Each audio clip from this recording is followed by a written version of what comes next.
চলো আজকে তোমাদের সাথে আমার রিসেন্ট মর্নিং রুটিন শেয়ার করি। সো হাই এভরিওয়ান, আমি কোয়েল। আশা করি সবাই খুব ভালো আছো। একটা নতুন ভিডিওতে তোমাদের জানাই অনেক ওয়েলকাম। ঘুম থেকে উঠে প্রথমে জানলাটা খুলে দিলাম। বাইরেটা দেখো কি সুন্দর লাগছে, একদম নিচে হালকা হালকা মেঘ, তার পাশে সূর্যি মামা। আজকে ঘুম ভেঙেছিল 6টার দিকে। না, কোনো অ্যালার্ম দেওয়ার দরকার পড়েনি বা ওঠার পর মনে হয়নি আরও 5 মিনিট ঘুমায়, কারণ আজকাল রাতে অনেক তাড়াতাড়ি ঘুমিয়ে পড়ি। সেজন্য কিন্তু ঘুম থেকে ওঠার জন্য কোনো অ্যালার্মের প্রয়োজন হয় না। তো ওঠার পর প্রথমেই ঘরের সমস্ত জানলাগুলো খুলে দিলাম যাতে বাইরের ফ্রেশ এয়ারটা আসে। আগে যেটা একদমই ভালো লাগতো না, আমার সবসময় না অন্ধকার ভালো লাগে, মনে হয় জানলাগুলোকে লাগিয়ে রাখি, কিন্তু আজকাল আর সেটা হয় না। আজকাল সারা দিনের মধ্যে সবসময় কিন্তু জানলাগুলো খুলেই রাখার চেষ্টা করি। তো ওই 5-10 মিনিটের মতো একটু মেডিটেশন করার পর মুখ ধুয়ে নিলাম। তারপর সবার প্রথমে যে কাজ থাকে সেটা হচ্ছে বিছানাটা গোছানো। অগোছালো বিছানা না একদমই দেখতে ভালো লাগে না। তো বিছানাটা গুছিয়েই চলে গেলাম ছাদে। প্রায় 1 ঘন্টার মতো থাকি। হাঁটা, দৌড়ানো, মাঝে মধ্যে এক্সারসাইজ, সব কিছুই ওই 1 ঘন্টার মধ্যে ইনক্লুড থাকে। ঘুম থেকে উঠে যদি একটু হাঁটা দৌড়া করি তাহলে মাইন্ডটাও ফ্রেশ থাকে। আর এখন যেহেতু ওয়েট লস করার চেষ্টা করছি, তো সেটাতেও অনেকটাই কাজে দেয়। সব থেকে বড় জিনিস হচ্ছে সকালের যে ফ্রেশ এয়ারটা থাকে সেটাতে না একদম মাইন্ডটাকে পুরো পারফেক্ট করে দেয় সারা দিনের জন্য। যে ঘুম ঘুম ভাবটা থাকে, সবসময় মনে হয় একটু ঘুমায়, সেটা কিন্তু ছাদ থেকে নামার পর আর একদমই লাগে না। আর এরপর থেকে ভাবছি একটু বাইরে মর্নিং ওয়াক করতে যাব 1 ঘন্টার মতো। তো দেখি কবে থেকে সেটা স্টার্ট করতে পারি। তো নামার পর প্রথমে খেয়েছিলাম 2টো বাদাম, যেটা আগের দিনই রাত্রে ভেজানো ছিল, তো খোসাটা ছাড়িয়েই খাই।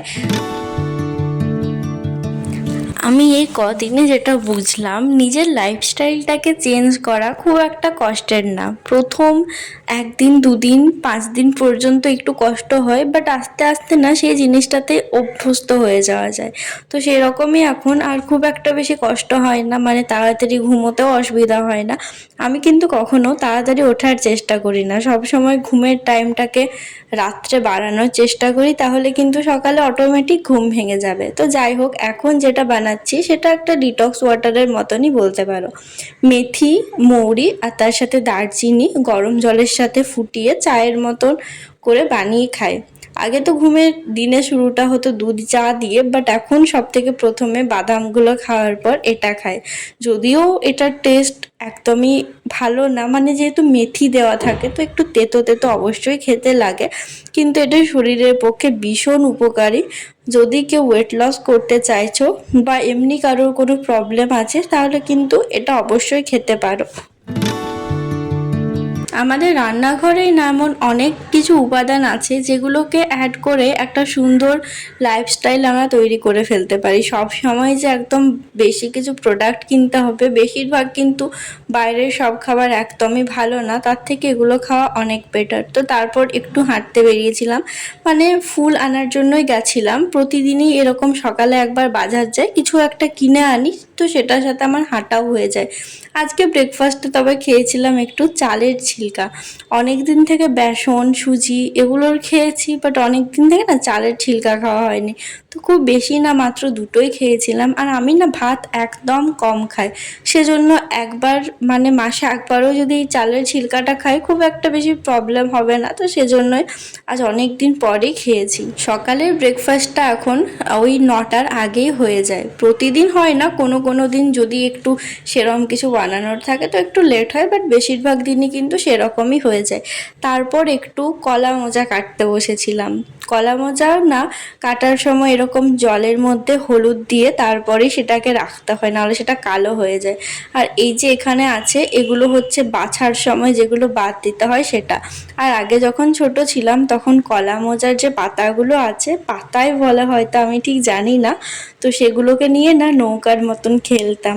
অর্ধেকটা কেটেছিলাম আর বাকি অর্ধেকটা কালকে হবে। তো আজকে মোচার ডাল করার ছিল। এমনিতে মোচা চিংড়ি, মোচার কাটলেট আর মোচার চপ খেতে দারুণ লাগে, কিন্তু এগুলো খুবই অয়েলি খাবার, সেই সাথে আলু দেওয়া থাকে, তো সেজন্য এখন সেগুলো খাচ্ছি না। তো সেজন্য মা বললো যে মোচার ডাল বানাবো। আর এই দেখো হাতে না অনেকটা কালি লেগে যায়, বাট সর্ষের তেল নিয়ে যদি করি, হাতে যদি আগে নিয়ে নিই তাহলে কিন্তু খুব একটা কালি লাগে না, আর যে কালো দাগটা হয় ওটা কিন্তু তেল নিলেই উঠে যায়। আর তোমাদের মধ্যে আমাকে একজন কমেন্ট করেছিল যে দইয়ের সাথে শশা খেতে, সেজন্য আজকে সকালে আমি দইও নিয়ে এসেছি। তো তারপর স্নান করলাম, তখন ওই 9:30 মতো বাজে। তারপর আর সেরম কোনো কাজ ছিল না, তো ভাবলাম একটু পড়া যাক। ওই 1 ঘন্টার মতো পড়েছিলাম, খুব বেশি না। তারপর ওই 12টা 12:30টার মধ্যে দুপুরের খাবারটা খেয়ে নিয়েছিলাম। আজকে শুধু করলা ভাজা আর ডাল খেয়েছিলাম, যেটাতে ওই মোচাটা মিক্স করা ছিল। আর তারপর ওই 1 ঘন্টা পর দইটা খেয়েছিলাম, এটা ছিল টক দই। তো প্রথমে একটু শশা দিয়ে খাচ্ছিলাম, বাট আমার ওর টেস্টটা খুব একটা বেশি ভালো লাগছিল না। তো তারপর ভাবলাম শুধুই খাই। তো শুধুতেও কিন্তু কোনো চিনি বা নুন কিছুই অ্যাড করিনি। আর আমি এই প্রথমবার শুধু টক দই খাচ্ছি, নাহলে আমার মিষ্টি দই খেতে বা এই টক দইয়ের মধ্যে চিনি মিক্স করে খেতে অনেক ভালো লাগে। কিন্তু এখন দেখছি শশা দইয়ের থেকে মনে হচ্ছিল যে এই টক দই খাওয়াটাই আমার কাছে বেশি টাফ, মানে একদমই আমাকে ভালো লাগছিল না। বাট তা সত্ত্বেও পুরো 1 বাটিটা খেয়ে শেষ করেছিলাম। এখন এমন অনেক জিনিস আছে যেগুলো আমার ভালো না লাগলেও আমি জোর করে বলতে পারো খাচ্ছি। তো যাই হোক, ওটা খাওয়ার পর মুখটা আমার একদম টক টক লাগছিল। তো এমনিতেও আমার ফল খাওয়ারই ছিল, তো তাড়াতাড়ি করে পেয়ারাটা কাটলাম। ফলের মধ্যে না এখন পেয়ারা খেতেই সব থেকে বেশি ভালো লাগছে। বর্ষাকালে পেয়ারা দেখবে একটু ভালো থাকে, একটু মিষ্টিটা বেশি থাকে। মানে মনে হয় পেয়ারাটা সিজন হচ্ছে বর্ষাকালে, বাকি টাইমেও পাওয়াই, বাট অতটাও ভালো লাগে না। হ্যালো। তো ভিডিওটা দুপুরের পর আর সেরমভাবে কিছু তোলা হয়নি, আমি এখন এডিট করছিলাম। তো দেখছি এন্ডিংয়ে ক্লিপস দেওয়ার মতো সেরম কিছুই নেই। আর এখন বাজছে দুপুর 3টে, এখন ভিডিও এডিট করছি।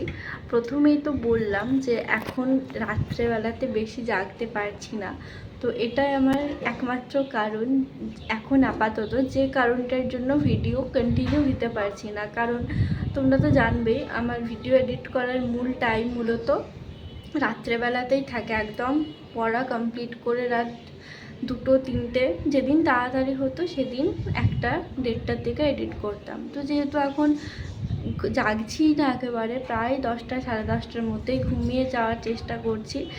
ঘুম না এলেও ফোন একদমই দেখছি না। খাওয়ার পর আর ফোনটা সেরমভাবে দেখি না, বিশেষ করে কোনো সোশ্যাল মিডিয়া বা এমনি কোনো নর্মাল অ্যাপস, সেগুলো কিছুই না, যাতে ঘুমটা ঠিকঠাক মতো হয়। তো এই কারণে ভিডিও দিতে লেট হচ্ছে। তো আজকে যেটুকু পারলাম সেটুকু তোমাদের সাথে শেয়ার করলাম। আশা করি ভিডিওটা ভালো লেগেছে। তো আজকের মতো এতটাই, অন্য একটা ভিডিওতে খুব তাড়াতাড়ি দেখা হচ্ছে। সবাই খুব ভালো থেকো, সুস্থ থেকো।